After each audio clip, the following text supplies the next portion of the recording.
ابھی چینل کو سبسکرائب کریں اور بریکنگ نیوز الرٹ حاصل کریں۔ قومی اسمبلی کے اسپیکر راجہ پرویز اشرف نے پاکستان تحریک انصاف کے ارکان اسمبلی کو استعفوں کی تصدیق کے لیے طلب کر لیا۔ ترجمان قومی اسمبلی کے مطابق اسپیکر نے پی ٹی آئی کے استعفے دینے والے ارکان کو طلب کیا ہے۔ ترجمان کا کہنا ہے کہ قومی اسمبلی سیکریٹریٹ کی جانب سے مستعفی اراکین کو مراسلے جاری کر دیے ہیں۔ ترجمان کے مطابق اسپیکر نے پی ٹی آئی اراکین کو تصدیق کے لیے 6 جون کو طلب کیا ہے اور استعفوں کی تصدیق کا عمل جمعہ 10 جون تک جاری رہے گا۔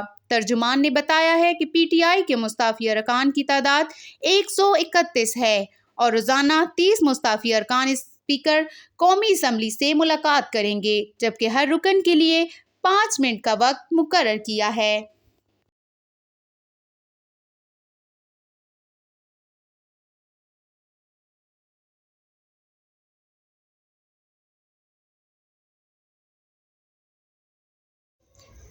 ابھی چینل کو سبسکرائب کریں اور بریکنگ نیوز الرٹ حاصل کریں۔